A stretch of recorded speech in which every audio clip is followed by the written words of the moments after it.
Pour répondre à la question est-ce qu'il faut appliquer ce principe de précaution à l'alimentation, il faut faire une petite rétrospective historique sur ce qui s'est passé au XXe siècle, avec tout d'abord le principe de prévention que je vais rappeler, et puis ensuite pourquoi on est arrivé au principe de précaution.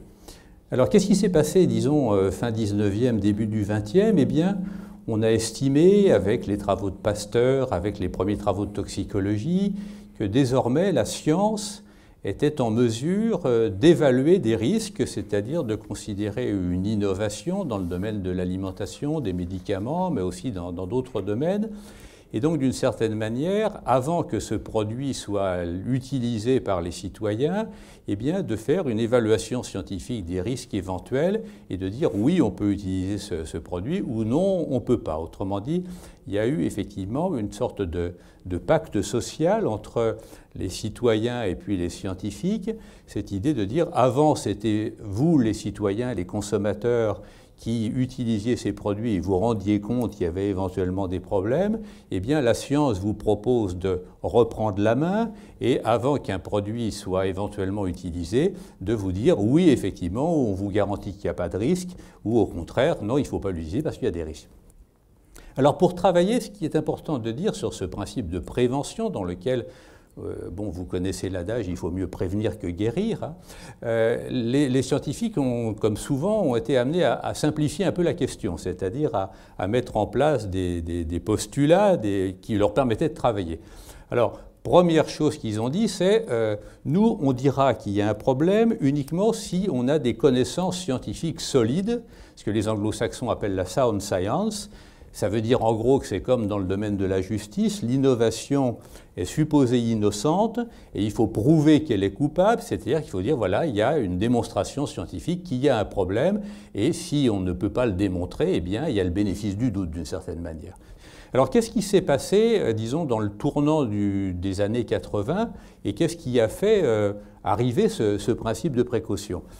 Alors, ce que je voudrais dire, c'est que parfois on présente ce tournant des années 80 comme une remise en cause de l'expertise scientifique. Je n'ai pas tout à fait cette opinion, c'est-à-dire qu'en fait, il y a eu deux mouvements. Il y a eu effectivement les citoyens qui se rendaient compte que ce système laissait passer des risques importants, mais que je vais revenir dessus. Il y a aussi un mouvement des scientifiques qui sont revenus un peu sur leur capacité à prédire. Alors, le premier point, ça a été toutes les crises sanitaires dont les racines puisaient plus ou moins loin dans le XXe siècle. C'est-à-dire, ça a été l'amiante, ça a été le sang contaminé, ça a été la crise de l'ESB, donc de la vache folle, ça a été la dioxine, ça a été les listeria, donc ces maladies de l'hygiène, c'est-à-dire ces bactéries qui avaient le mauvais goût de proliférer dans des endroits où, au contraire, on faisait du froid pour bien conserver les produits. Et donc, on s'est rendu compte, d'une certaine manière, que ces risques n'avaient pas été mis sur agenda, autrement dit, n'avaient pas été suffisamment évalués, que les scientifiques n'avaient pas réussi suffisamment tôt à se poser la question, n'y a-t-il pas des risques, est-ce qu'il ne faut pas prendre ça en compte? Donc ça, et du coup, effectivement, les citoyens se sont dit, mais finalement, ce système de la science qui nous garantit qu'il n'y a pas de risque, il a l'air d'être faillible.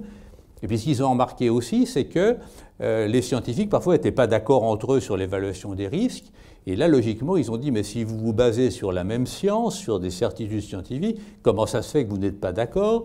Comment, par exemple, au moment de la crise de l'ESB, les scientifiques anglais, les scientifiques français n'avaient pas la même analyse de la crise de la vache folle? Un exemple, c'est la question de la multirésistance aux antibiotiques.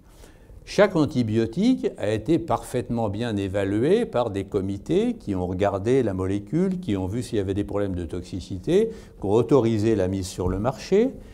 Or, on s'est rendu compte finalement qu'une fois que tous ces antibiotiques étaient utilisables, leur utilisation conjointe, eh bien, ça ne faisait pas petit risque plus petit risque égale petit risque, ça générait ces monstres hospitaliers que sont les staphylocoques dorés multirésistants, c'est-à-dire des constructions qui avaient émergé et qui créaient un risque majeur à partir de l'addition de risques qui avaient été bien évalués. Et donc, effectivement, on s'est rendu compte que ce principe d'évaluation trop cloisonnée, eh bien, ne rendait pas compte de ce qu'on appelle les risques systémiques, c'est-à-dire liés à des interactions entre des facteurs de risque variés. avant d'aller plus loin, je crois qu'il faut regarder ce que c'est que ce texte du principe de précaution, parce que souvent, quand il y a des débats sur le principe de précaution, il y a des malentendus liés au fait qu'on ne parle pas de la même chose, et certains disent parfois le principe de précaution, c'est quand on ne sait pas, on interdit tout. Alors en fait, c'est un peu plus subtil que ça, et vous avez ici donc la première version, c'est celle qui a été mise dans la loi Barnier sur l'environnement en 1995. Et vous savez effectivement, Hervé Kemps l'a dit, que ça a été ensuite remis en forme pour être inscrit dans la Constitution. Vous avez ici les deux textes, mais en fait ils sont assez similaires. Vous avez tout d'abord la référence à l'absence de certitude scientifique, donc dans les deux cas. Ensuite, effectivement, ce qu'on affirme, c'est que même en situation d'incertitude, eh bien, les pouvoirs publics ne doivent pas en tirer argument pour ne rien faire.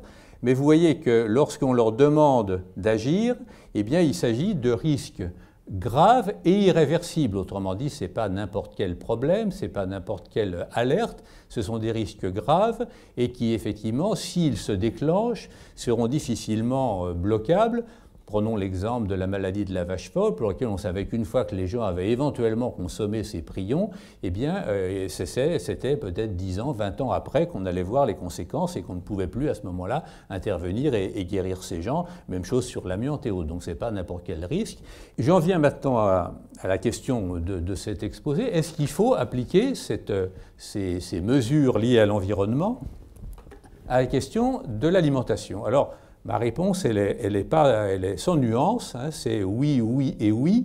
Et pourquoi c'est ce oui?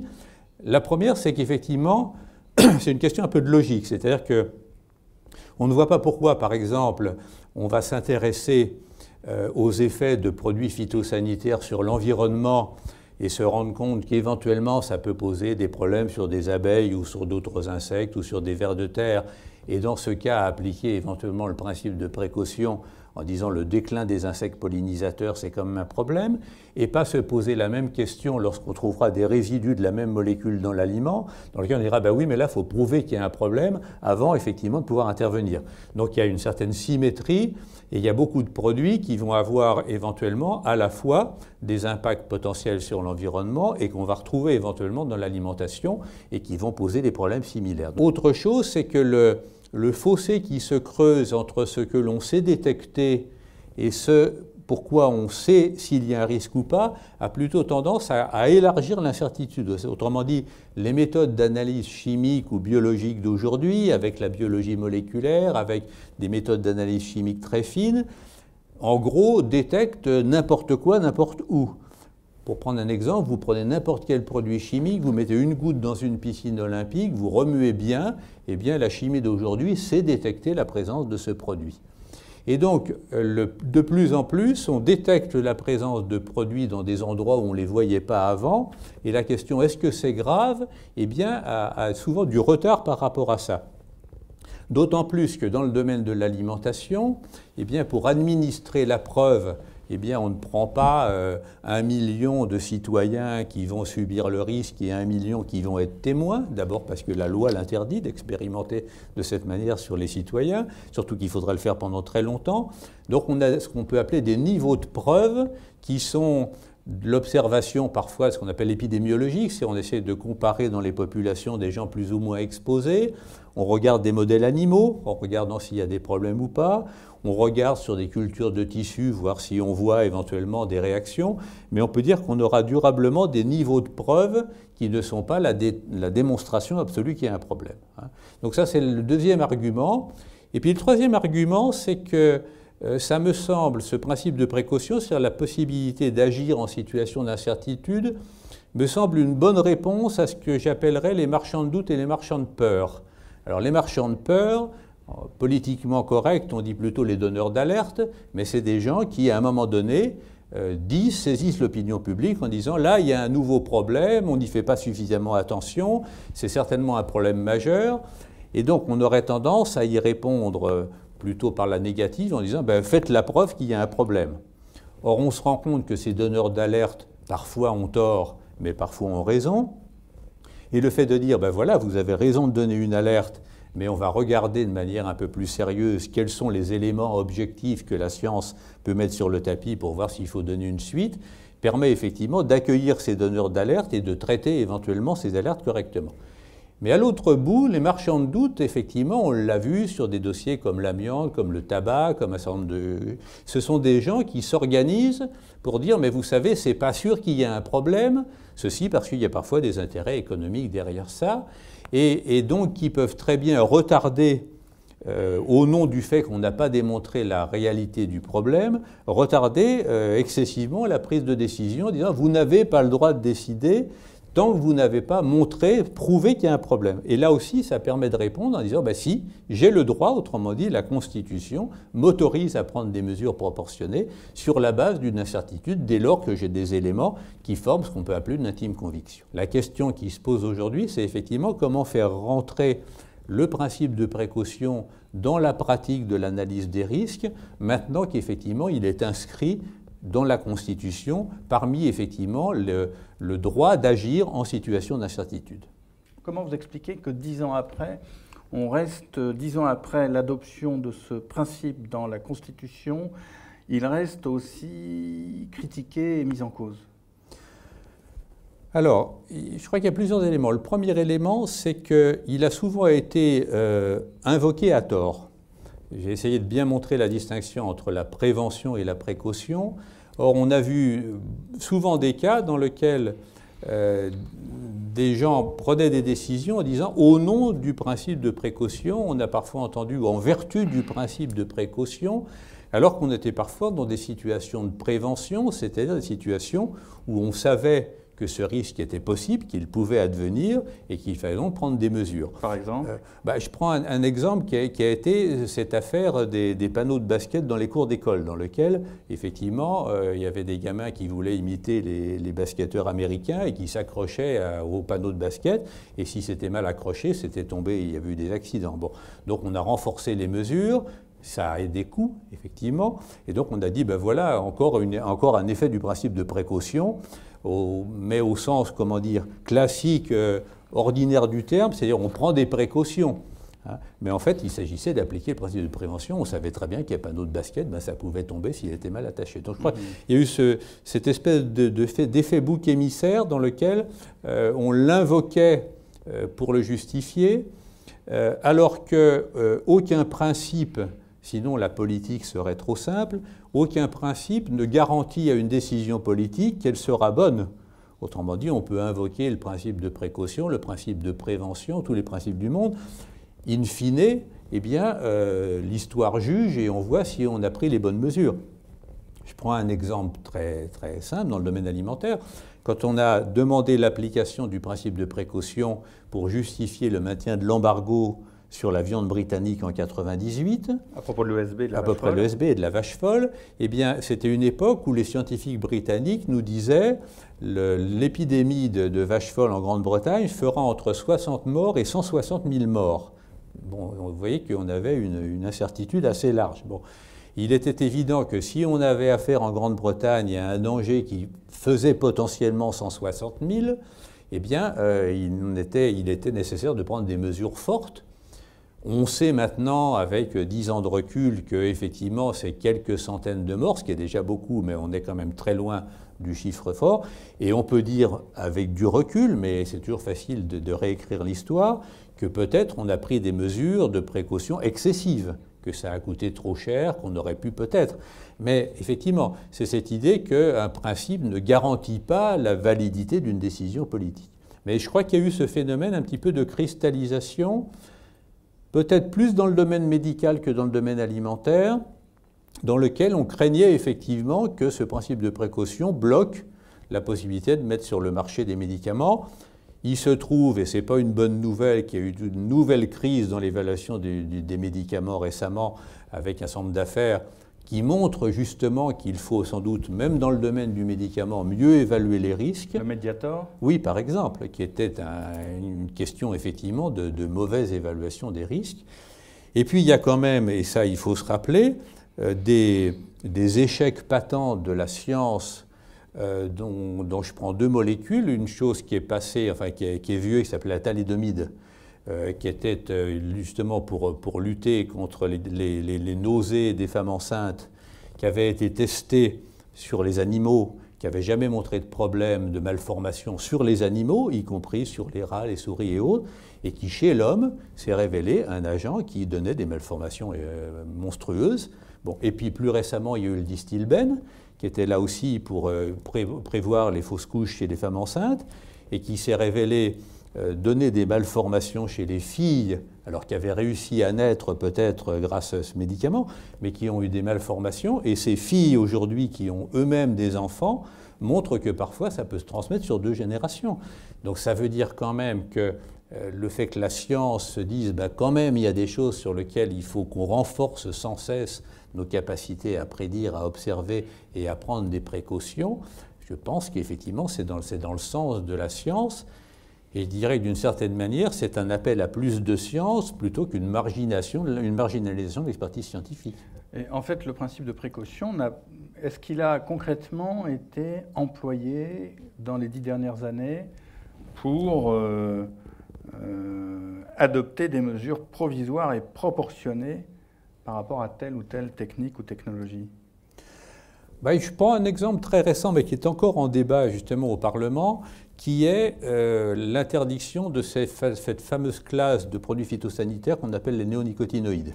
Bon. Ouais. Quand on regarde ce dossier sans détailler, pour moi, il est assez typique d'une bonne application du principe de précaution. Autrement dit, le fait qu'il y a effectivement un certain nombre d'effets sur non seulement des abeilles, mais d'autres insectes, le fait que ces produits à faible dose peuvent avoir quand même des effets même à des doses très faibles, justifie ce qu'on peut appeler un moratoire en attendant une réévaluation. C'est-à-dire de dire, voilà, on n'interdit pas définitivement, mais il nous semble qu'il faut arrêter l'utilisation de ces produits au moins de manière provisoire en attendant de regarder avec des méthodes plus modernes l'évaluation des risques. Bon. Et donc, effectivement, c'est typiquement un exemple de mesure proportionnée. On ne dit pas, on interdit, vous n'avez plus le droit d'utiliser, mais on a besoin de faire une pause et de regarder les données disponibles. Il y a dans la définition quelque chose en fait d'intéressant, c'est que c'est des dommages irréversibles, graves et irréversibles à l'environnement. En fait, par exemple, l'exemple des électromagnétiques ou celui des aliments dont on va parler ne concerne pas directement l'environnement, mais concerne la santé humaine. Pourquoi finalement faut-il élargir, donc l'enjeu par rapport à l'alimentation, c'est d'élargir le principe de précaution, non seulement à l'environnement, mais on va en parler aux aliments. Pourquoi est-ce qu'il faut le faire, selon vous ? Alors déjà, pourquoi on ne l'a pas fait? C'est-à-dire qu'il se trouve effectivement que la première prise de conscience de ces phénomènes qui étaient graves et qui étaient difficilement réversibles est venue dans le champ de l'environnement. C'est venu en particulier avec la mise en évidence de pollution dans la mer du Nord avec des effets sur la biodiversité, et dans lequel il était évident qu'une fois qu'il y avait dans les sédiments de la mer du Nord et globalement dans le milieu marin ces produits polluants, c'était difficile de revenir en arrière. Je prends un exemple que j'ai connu de près, qui était la pollution du phosphore dans les grands lacs alpins liés aux lessives. Il a fallu près de 30 ans pour que les lacs alpins reviennent à leur niveau de pollution, de non-pollution des années 50. Autrement dit, ce n'était pas totalement irréversible, mais il a fallu très longtemps pour inverser la tendance. Donc c'est venu dans le champ de l'environnement. La loi Barnier était une loi dans le domaine de l'environnement, et dans le domaine de la Constitution, effectivement, c'était venu avec la Charte de l'environnement. Par contre, il faut bien voir que cette Charte de l'environnement, dans son premier article, dit que tous les citoyens ont le droit de vivre dans un environnement propice à leur santé, ce qui veut dire qu'on voit bien que ça élargit l'environnement non pas seulement aux effets sur les petites bêtes et les petites plantes, comme on dit actuellement, mais aux effets éventuels de l'environnement sur notre santé. Quand on parle par exemple des fameuses particules fines liées à la pollution par un certain nombre de produits, notamment les carburants diesel, ces particules fines, ça a des effets éventuellement sur l'environnement, mais ça revient sur notre santé. Et d'une certaine manière, c'est ce que je disais tout à l'heure, la logique qui est pourquoi ce qu'on applique à l'environnement, pourquoi on ne l'appliquerait pas aussi à nous-mêmes, c'est-à-dire aux effets de l'environnement sur notre santé, me semble assez logique. Sachant que là, il peut y avoir, et on l'a vu dans le cas des OGM, une distinction entre risques sanitaires et risques environnementaux. La question s'est posée par exemple pour les importations de soja OGM venant d'un certain nombre de pays, dans lesquels on peut dire, ben voilà, si on importe du soja pour la consommation des animaux, il y a peut-être des risques sanitaires à évaluer, mais il n'y a pas de risques environnementaux, puisque ce soja ne sera pas cultivé en France. Autrement dit, là, on peut dire, voilà, s'il n'y a pas de problème dans le domaine sanitaire, on ne regarde pas les risques environnementaux, puisque c'est uniquement pour l'alimentation. Ce qui explique effectivement, alors on peut être d'accord ou pas d'accord, qu'aujourd'hui, on interdit la culture des OGM en France, mais qu'on importe en grande quantité du soja ou éventuellement du maïs OGM, parce qu'on estime qu'il n'y a pas de risque pour l'alimentation. Et c'est peut-être ça qui va se mettre en place demain, c'est effectivement une certaine réassociation des citoyens à ces niveaux de risque acceptables. On l'a vu beaucoup à l'Agence de sécurité des aliments sur la question des petits marchés fermiers. Les gens sont attachés à ces petits marchés fermiers. Or, c'est vrai que quand on est du côté de la sécurité des aliments, qu'on voit des produits laitiers sur des vitrines pas forcément aussi bien réfrigérées que si on était dans un bâtiment clos, etc., eh bien, on s'interroge, est-ce qu'il n'y a pas plus de risques? Mais on voit que les gens, d'une certaine manière, disent « oui, mais ça, ce genre de risque, moi, je trouve que je serais prêt à le prendre. » Et donc ça va être un petit peu un débat de demain, c'est de dire, mais finalement, si on réassocie les gens à l'analyse des risques, c'est non seulement qu'ils siègent dans des commissions, mais que peut-être, parfois, ils modulent le niveau de risque acceptable parce qu'ils considèrent que celui-là est plus acceptable qu'un autre, même si les scientifiques disent, mais c'est le même niveau mathématiquement parlant, quoi. Dans la question qu'on se pose aujourd'hui, l'application éventuelle du principe de précaution aux aliments, que donc vous jugez nécessaire, il y a quelque chose d'encore plus concret que ceux dont on a déjà parlé et un problème qui se pose, c'est celui de la progression très rapide de ce qu'on appelle les nanotechnologies, et donc qui se traduit par la multiplication de nanoparticules qu'on commence à voir dans un certain nombre de produits cosmétiques, par exemple, et dont on peut imaginer qu'ils pourraient être intégrés pour telle ou telle raison dans des aliments. Quelle est votre attitude et votre analyse par rapport à ces, on va dire, nano-aliments ou nano-composants alimentaires qui commencent à se dessiner? Est-ce qu'il faut leur appliquer le principe de précaution et comment? Si on tient un discours en disant ce nouveau paquet de techniques est porteur de beaucoup de promesses, il faut accepter de dire qu'il est peut-être porteur aussi de beaucoup de nouvelles questions. Et puis ensuite, appliquer le principe de précaution, c'est peut-être dire, mais finalement, est-ce que ça apporte je dirais, moins de risques que des méthodes antérieures. Ça peut arriver qu'une nouvelle méthode permette de diminuer les risques.